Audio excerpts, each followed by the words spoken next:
everybody. I'm very pleased to welcome you to day 2 of the 5-day LIAMforum.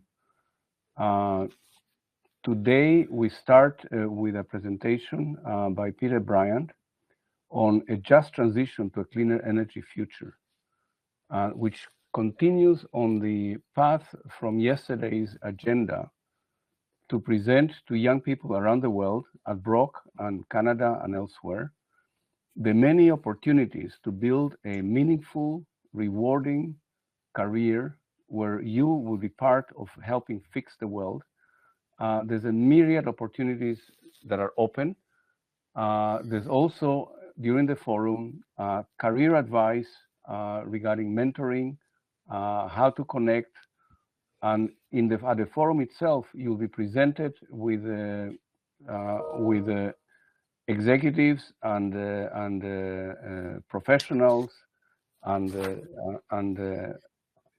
other people involved in projects in the many areas where you'll be able to actually connect with them and network with them to find out how they pursue their careers and where your interests and your values would lead you. Yesterday, Gary Bolles gave a presentation, which you should try and Google and look at, where he essentially said today's generation is values driven. They want to find a way to improve the world. And the purpose of the LIAMforum is to show the various pathways in which you can get going to actually do something about the world. So with this, I'm going to pass the microphone to Peter Bryant and ask him to proceed with his presentation. Thank you, Peter. Raziel, thank you very much, and a real honor to be involved in this very noble and impactful event you put together in honor of your son. Really an honor. Thank you for having me. I'm going to talk today about a just transition to a cleaner energy future. This is part of a 3-part talk that I generally give, so it's a little bit compressed. And in my view, there's probably nothing more important facing society as we know it today than this. And the point of view I'm going to be giving is probably a little different to what you would normally hear in media discourse, that from climate activists, etc., and may at times find it a little provocative. I think it's always useful when speaking to give you a little bit background about myself, not about my resume, but who I am. So my story, and that might give you perspective as to why I speak the way I do. So first, I am the son of refugees. My mother, who's down there at the bottom, is a Holocaust survivor. She's passed now. She was born in Berlin in Germany in 1920. She met my father, who was a British Army brat in Tel Aviv in 1941. He was born in Jerusalem and then Palestine, and grew up his first 30 years actually in the Middle East, and was fluent in Arabic, Hebrew, Italian, English, etc. So kind of interesting people. And from my mother, I learned 2 things. One is a deep impact about resilience and putting everything into perspective, obviously in context, but also to speak your truth. Really, really important, even when it's against the odds. And from my father, who was a journalist and writer, I learned about deep curiosity. And he always said, you know, Peter, if you want to find the truth about anything, you need to read at least 3 or 4 points of view from different perspectives. And maybe then, just then, you might have an element of the truth. I've been very fortunate. My mother was a big risk taker, obviously, and I followed on that. I grew up in New Zealand, in Wellington. When I was 21, I migrated to Australia, where I lived 18 years in a variety of cities, mainly in Sydney. In 1996, I migrated to the US, where I lived in Denver, which you can see with the mountains. And in the last 9 years, I've lived in Southern California at Laguna Beach. These are my 2, and I'm very proud of my 2 daughters, Elise, who's actually just started her master's in org psychology at SMU in Dallas. She's the blonde one, and Adriana, who's a junior in high school. So that's a bit about me. So I think it's important to understand who we are and that we don't label people just on how I may look on the screen. So moving forward. So people said, oh, wow, look, climate change is a big surprise. Well, and people have been hiding it. Well, that's not the case, and I think that's disingenuous. So back in 1912, there was a headline in newspapers in Australia and New Zealand that coal consumption may be affecting the climate, 1912. And you'll see there that the Doing this tends to make the air a more effective blanket for the Earth and raise its temperature. And this effect may be considerable in a few centuries. Well, here we are 110 years later, and it's reasonably considerable. So, but I think the first point is we've always known about this. It doesn't matter who you are. So it's disingenuous to say people have actually been hiding this if they were writing about it in 1912. So what I'm going to be talking about is a just transition. So, and this is something I've become very passionate about. When I was first invited by the New Zealand Prime Minister in 2019 to be a keynote speaker at her Just Transition Summit in New Zealand, it was one of only 2 countries in the world, including Iceland, that have adopted a just transition as a matter of policy. Politicians and activists throw the word just around like confetti, but it's actually more than just social justice. It's about an approach and outcomes. So really, it's really about co-designing the pathways in the future, including policy and regulation, with all stakeholders. This is not to exclude anybody. It doesn't matter if it's an oil and gas company. It doesn't matter. All people need to be at the table. And the reason is this avoids the uneven distribution of the burdens to those who can least afford it and the rewards to a chosen few. And I worry that this kind of mad scramble as a result of climate change alarmists creating a situation where there is uneven distribution of the burdens to those that can least afford it, and the rewards are going only to a few. And I think the reason is because this takes a little bit of time. So I'm going to unpack this in the whole energy transition as well. But, you know, really the only goal that we can really have is to provide affordable, reliable, and accessible energy that is clean as possible to all human beings. And this is really important. And I think, unfortunately, the focus up to now has really been on the clean part and not the affordable, reliable, and accessible part. And I think what we're seeing, unfortunately, as a result of the brutal Russian invasion of the Ukraine, is the focus has switched back to the first 3. And people would like it to be as clean as possible, but most people would like to have their electricity, make sure it's affordable, and that it's on all the time.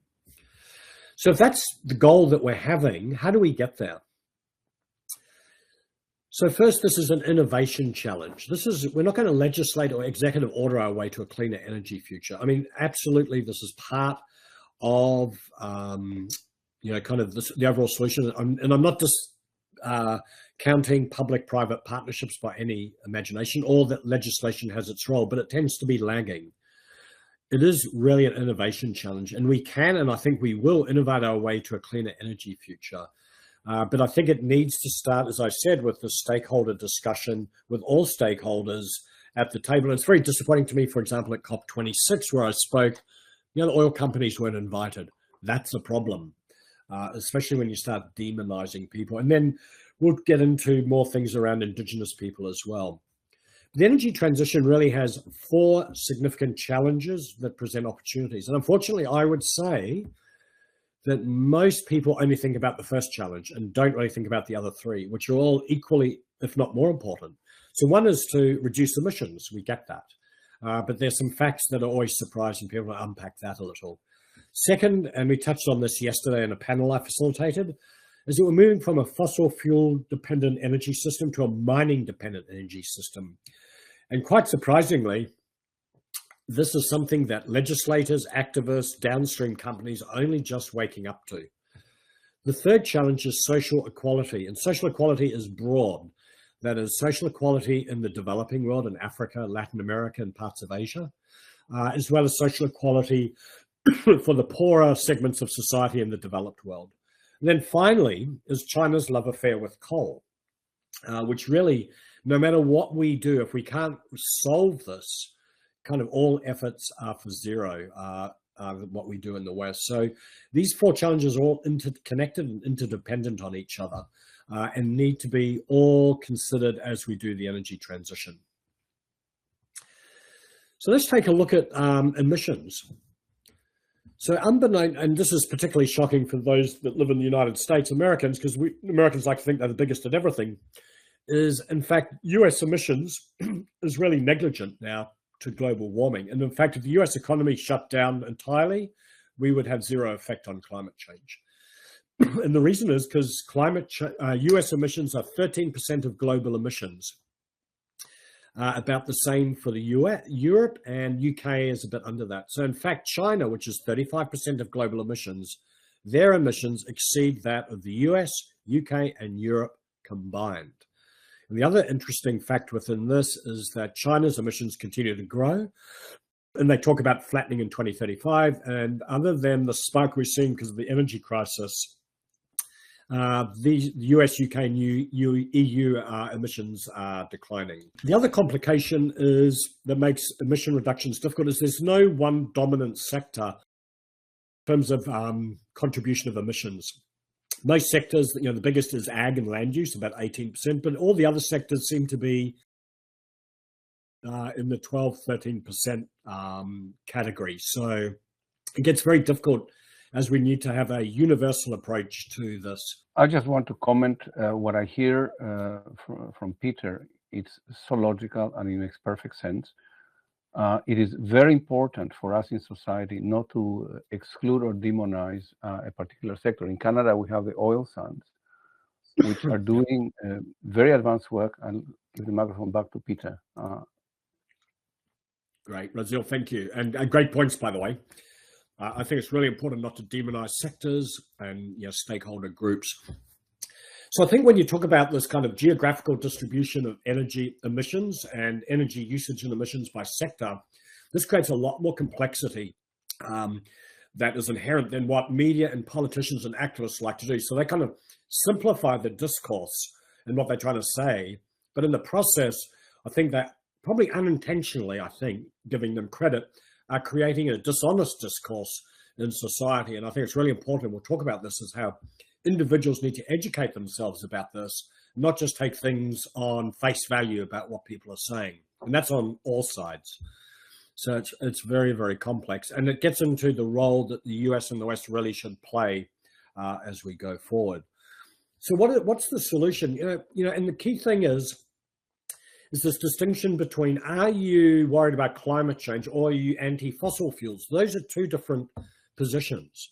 If you're worried about climate change, then you have to believe in all the solutions. So the IEA said, for us to get to the 1.5 degree scenario, all these things have to happen. Efficiency. So there's a whole bunch of low-hanging fruit and efficiency of industry. We have to have wind, solar, biofuels, etc. going, hydro, nuclear. We have to do carbon capture sequestration. This is not a way to extend the life of the oil and gas industry. It's just a fact. And if you're against carbon capture sequestration, I say you're an anti-fossil fuel person and you're not concerned that much about climate change. We need all these things to happen at the same time and collectively if we are to reduce the increase in temperature that we're seeing. So really important. And the clock's ticking. So, and by the way, there's a lot of these technologies that are not yet at a point of being able to be adopted at scale. So that's kind of the first, tackling the emissions part. So we've talked about geography, concentration of emissions, industries, and the technologies to tackle emissions. So let's move to social equality for a moment. So what I'm talking about is access to affordable and reliable energy is actually a human right. Don't know if you knew that, by the United Nations. It's a human right, let me repeat, that all people can have access to affordable and reliable energy, because energy is the key to prosperity. When you don't have electricity, you put those people perpetually in poverty. They cannot break out. The 1 billion plus 1 billion always comes as a surprise. There is a billion people, yes, 1 billion people out of 7 that have no access to electricity, 0 access, and another billion people that have very intermittent or poor access. Okay, that is morally bankrupt if we allow that to perpetuate. And then finally, we have to avoid policies, particularly in the developed world, that increase the price of energy, that exacerbates social inequality, okay, in the developed world, but also exclude access to electricity in developing nations. And we'll give examples of where policy made in the West both exacerbates social inequality in their own countries, but also blocks pathways to electricity in the developing nations. And, and to me, if that's what we do unintentionally or intentionally, again, to my view, that is a morally bankrupt position as the West. So let's have a look. So there's 2.5 billion, it varies, but it's a high number, 1 billion without and 1 billion with have unreliable access. The interesting thing is it's the same, that 2.5 or 2.8 billion, those are the same areas where there's poor electricity or no electricity. That tends to be high water stress. And obviously a lot of energy is used to move water around, extract water and move it around. So electricity and water access are actually interconnected to each other and a really important aspect to the social equality equation. So I ask people to kind of think, climate change is a global problem. So we need to stop as individuals thinking about it in US, Canadian terms or European terms or Chinese terms, and think about it on global terms, and think about Africa, think about Asia, think about those people without electricity. How would you like to live without electricity? Okay, I'm not talking about air conditioning, I'm just talking about zero electricity. Okay. The other thing is I live in Southern California, and California touts itself as a paragon of innovation and progress, renewable energy. I, in fact, think California is a model not to follow, in fact. Because again, it's policy that creates these distortions that we see, and we'll talk a little bit more about it later on. But right now, California has the highest energy prices in the country by quantum, electricity and gasoline. And we have this kind of weird thing where the left and right hand don't actually know what they're doing. So on one hand, California is getting rid of natural gas as fast as it can, telling people they can't have gas appliances, you need electric appliances. So several counties have already passed legislation. We also have an advertising campaign that's very vigorous that says between 4 and 9 p.m., which is the top of the duck curve, the peak of energy use, please stop using your appliances because we don't have enough renewable energy at this time. Okay, and I'm like, hold on. I mean, you're kind of arguing your own case, which is I'm actually shorting the electricity demand. I'm shutting down natural gas plants prematurely, so I don't have peak load. So I'm asking users now to stop using the very appliances. So it's kind of this like wrong-headed policy, I believe. So I just think there needs to, and again, this gets into a situation where I don't think there's enough stakeholders at the table, and there's not a just transition to the energy future, because the people that this hits hardest are the people that least can afford it. Middle class, upper middle class finds this all annoying. People that are earning $30,000 a year with 2 children, this is the difference between meals on the table and access to certain things for their children. So I think it's really important to consider these aspects and the consequences of policies like this. So I've talked about we're moving to a mining intensive energy system, which is a big surprise to everybody. I don't know if you've seen this statistic. So an electrical vehicle, for example, contains 70 kilos of copper versus 20 kilos. And so you go down the list. And there is a massive, massive supply gap. And the reason I pick on copper is because unlike other metals, it's also heavily used in solar and wind. So a megawatt hour of fossil fuel energy uses a ton of copper, a megawatt hour of wind, 5 tons, megawatt hour of solar, 2.3 tons. What does this mean? It means that mining has to ramp up its production in timeframes that are unrealistic and to levels that are unrealistic. So there's a massive, massive supply shortage coming of metals and minerals. And it's not easy. So just so you know, it takes about 20 years to permit and develop a large copper mine. And no one's doing any of those now. So even if I was sitting on a world-class copper resource, it would take me 20 years from today to start producing it. And the volumes we're talking about, just so you know, I mean, you can see those numbers. There's about 20 million tons of copper produced today. That needs to increase to about 40 million tons. So we need to double production, which is really, really hard. So, so I think this is about not demonizing an industry like mining, which many people do. In fact, it's critical to the energy transition. So again, they need to be at the table and we need to talk about it. The thing that surprises me, and I speak to auto companies and utilities all around the world, and people that are deploying and investing in infrastructure around solar, wind, EV, etc. And what surprises me is that they all have kind of breached what I would have thought is a cardinal rule of business. What it is know thy supply chain. Okay, and in this case, they don't. So from very first General Motors, when it was founded, Ford, they own their entire supply chain, including mines. Walmart, companies like that always know their supply chain all the way back. So what these companies are wanting is an adequate, affordable, and secure supply of minerals. And unfortunately, the mining industry will probably not be able to, in certain key minerals, meet those needs. And then even if they did, if we continue to mine, extract, and process resources using the current methods and technologies, it's unlikely those minerals will be sourced responsibly or in a way that downstream companies want, which is very near to zero emissions and social net positive in the social respect, particularly around communities and indigenous people. So what I say is that we are actually entering a period of resource famine, where the critical resources that are needed for the energy transition will be in massive supply. And I think we got a glimpse of what these famines could look like with the chip shortages that we had that got exacerbated first through COVID and then through the Ukrainian invasion, etc. So I think there's, this is a big dilemma that really needs to be thought about thoughtfully. With not only with all the sectors of the value chain and all stakeholders at the table, because it's very, very complex. And again, we don't like complexity. So again, this is another example of we tend to simplify this in such a way we kind of miss the point. And then the last thing is the secure part. So a lot of the minerals are extracted in different countries, and this chart shows where they're produced. So for example, copper, 28% in Chile, but a vast percentage, over 40% of copper is processed in China. And you go down, and lithium's obviously the bigger one where a bulk of it is, and same with rare earths. And people may ask, why is it done in China and not in countries where the resource is extracted, etc.? That is because some of these processing methods are not very environmentally clean. I mean, they're heavy energy intensive, they produce a lot of waste.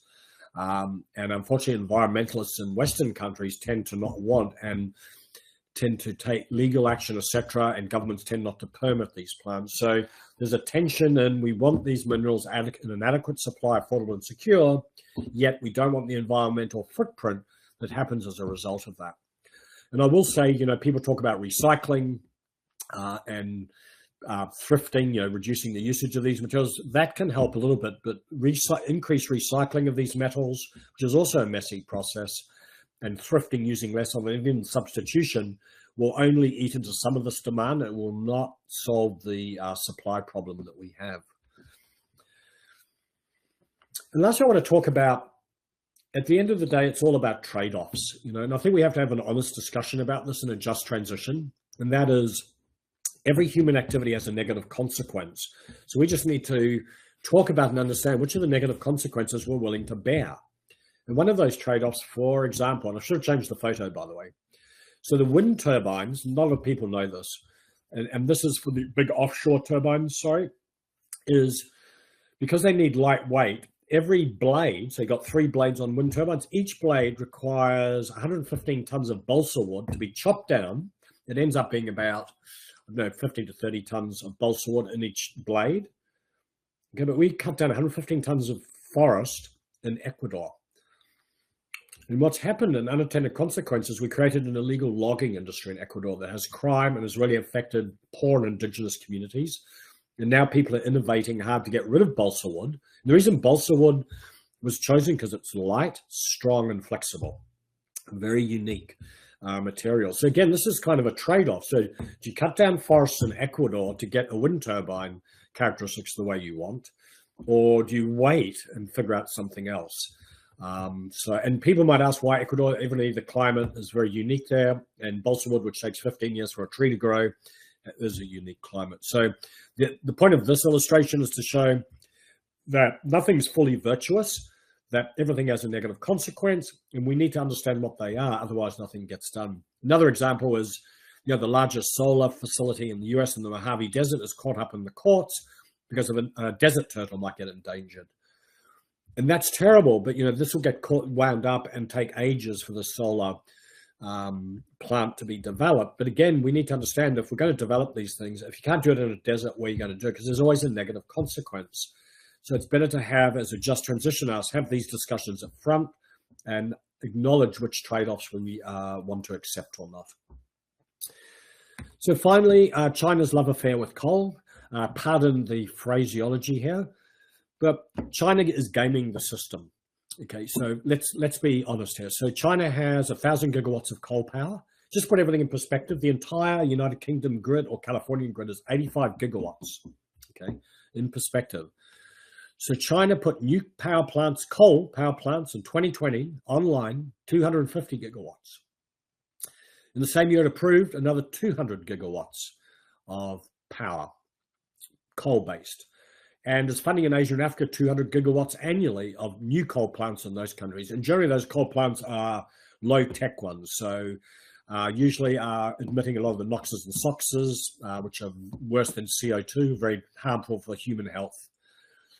So this is a significant challenge. And given the tension we have in China, they signal very strongly, we don't even want to talk about this unless you want to talk about other geopolitical issues. So we're trying to separate it, they're trying to join it. Because as I've said, that we could shut down all our economies, and if China continues to do this, it's just it's a negative game, and it's something we need to address. And China, and unfortunately, because of the energy crisis, coal plants are being turned on all around the world, both in Europe, Germany, etc., to meet their energy gap.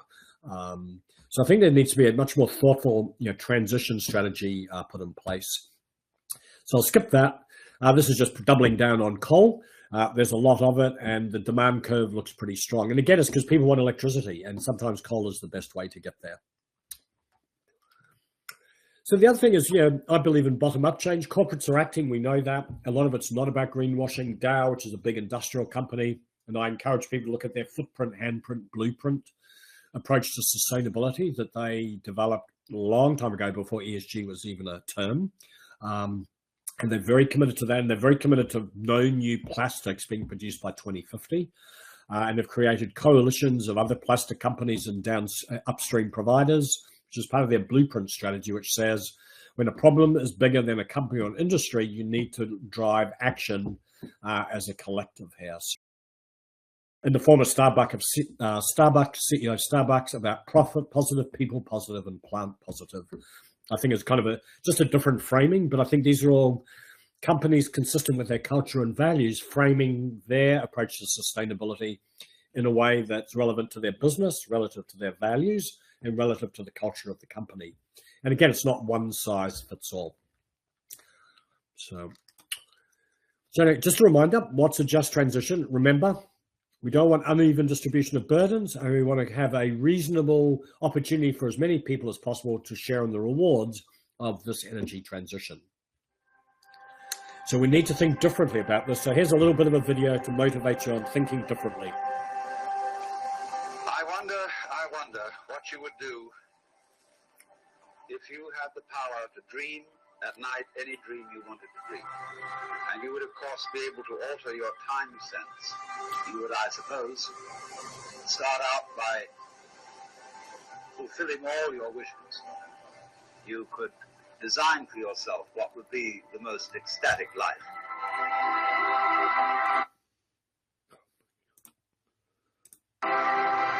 You'll be getting a little taste for something different.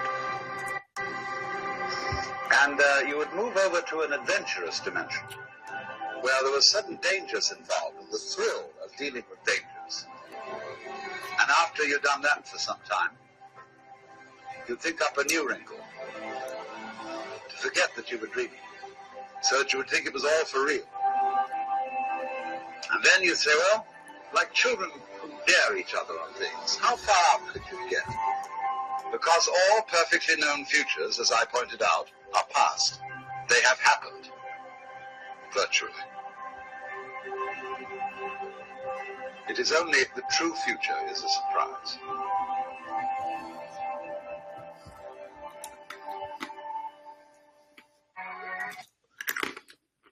So the point of that was to really video was, I think, a very different way of stimulating your thinking. I love the phrase, we need to dare each other, and all perfectly known futures have already happened. And the challenge is imagining a new future. So I want to double down and wrap up with the social equality part, something I'm very passionate about. And again, I tap into my mum. We need to not be afraid to speak our truth. And just because we challenge orthodoxies that are in the common discourse now, doesn't mean we're anti-climate change or climate change deniers. I'm not.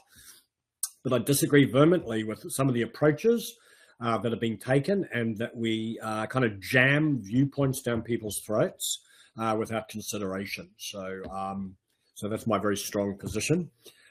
First, toxic smokers are Africa's quiet killer. What do you think people do when they don't have electricity? They burn dung, wood, and people die from COPD. So worldwide, 4 million people die prematurely each year from ailments linked to air pollution from cooking and those. It's way beyond what the estimates are for climate change. I mean, we have young people, young women, young children, or adults dying before age 50 because they have no electricity. And I think that's just not okay. Ernst Moniz, who I have a lot of respect for, who was the Secretary of Energy under Obama, and who's actually a very strong advocate of renewable energy, said the following: the continent's standard of living is going to improve. It will take more than windmills and solar panels. He said natural gas will make Africa greener, more reliable, and cleaner than wood or diesel. So even Ernst, who is very pro-solar and wind, very worried about climate change, said we cannot shut off the pathways to energy, even if it's natural gas, to countries and people in Africa. And just so you know, the US government has instructed multilateral agencies not to fund natural gas power stations anywhere in the world. I get don't fund coal. That's even a problem in my book. But I'm kind of astounded that we would block access to people to natural gas. And the other thing is, at the end of the day, if we say no, we just say no, we don't give an alternative, the Chinese will fund it some way, somehow. So I think it's okay to say no, but you've got to give people an alternative. It's not okay to say no and not give an alternative. So, and double down on California. Just comparing California to a basket of Texas, Florida, and Colorado. Population is very similar. California has one of the highest poverty rates in the country, probably the highest. Our homeless rates is 3 times that of Texas, Florida, and Colorado. Massive homelessness. Gasoline, actually, it's got worse. We're nearly $3 more a gallon than those other 3 states bundled. And we pay twice the electricity cost per kilowatt hour. So if you work it out, and gasoline, because people drive a lot in California, an average family is paying anywhere between $2,500 to $4,000 extra for energy in California, primarily because of a lot of the regulations put in place to try and accelerate this adoption faster than the market would allow for renewable energy. And really, California is negligible. We should be focused on being an innovation engine for the rest of the world versus you're really crushing economically and prosperity for a lot of people in our state and our country. So I think, again, we need to be more thoughtful.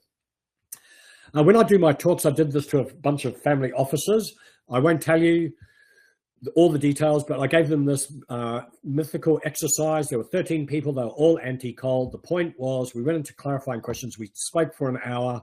This was the only option for a community. They represented the government to fund and build this coal power station. In the end, they approved it. Okay.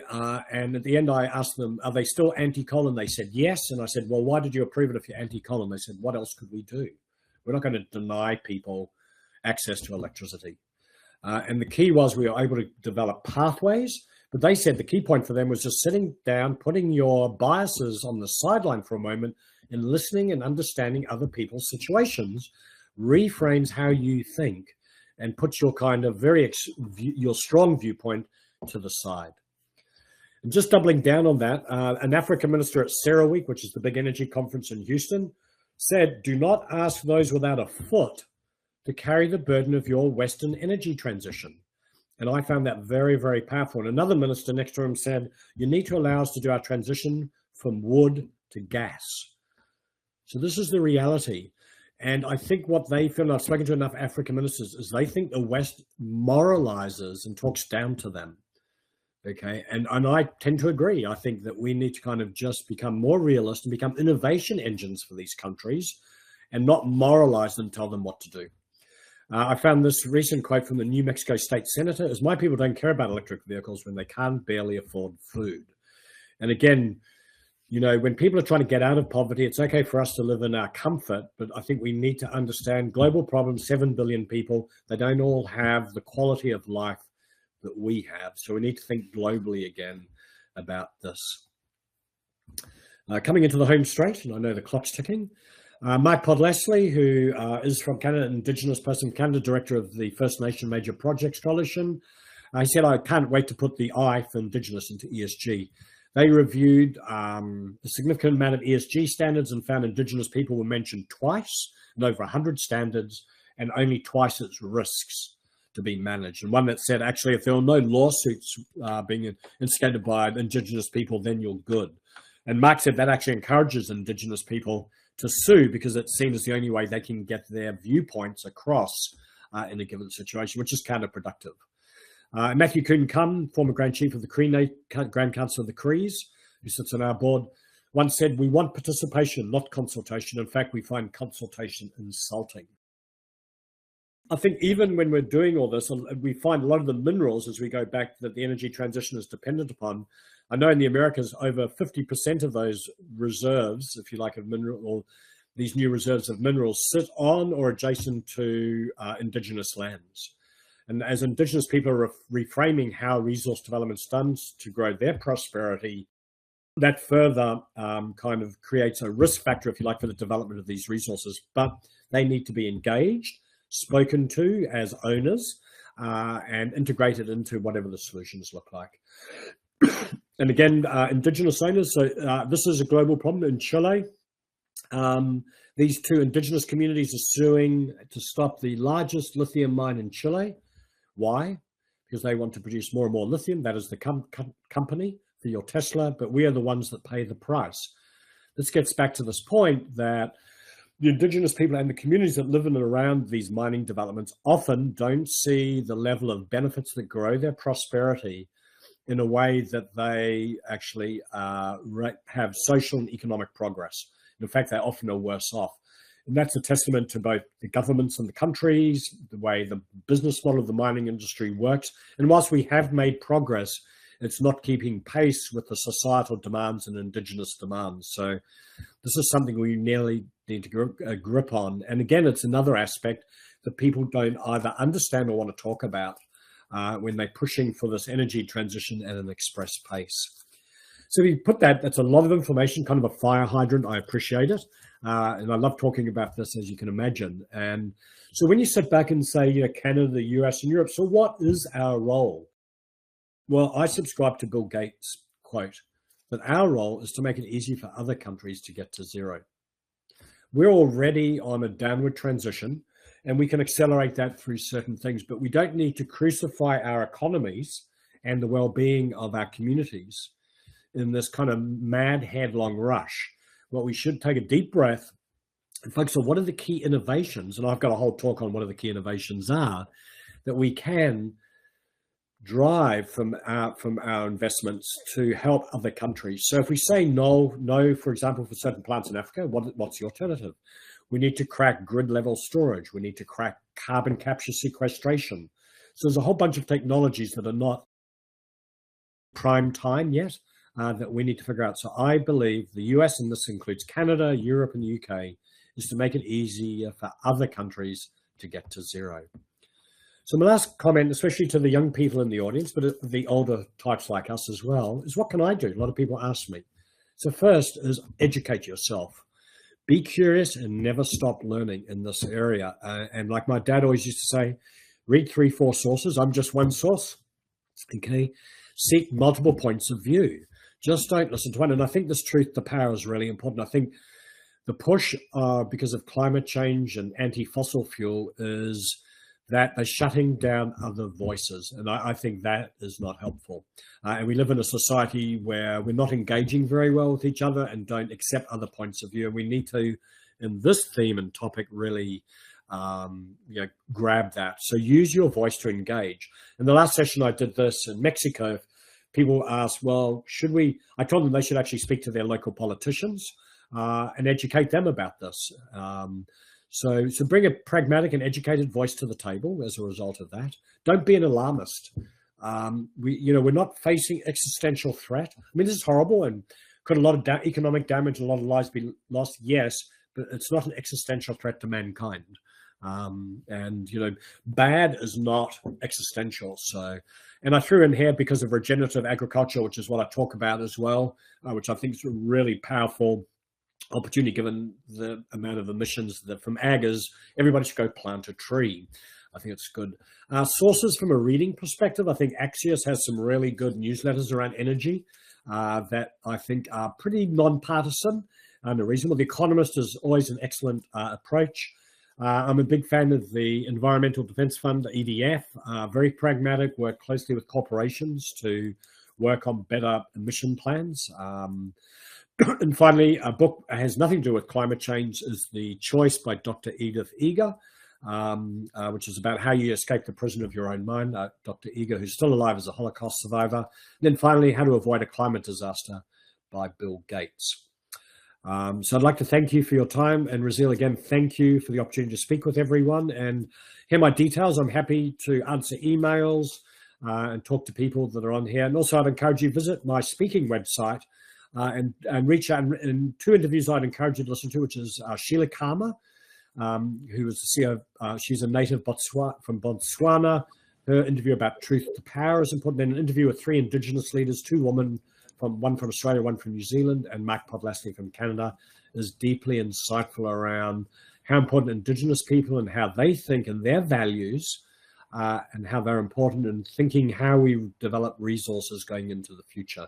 So again, thank you very much for your time, and I hope you found this informative and provocative. Thank you.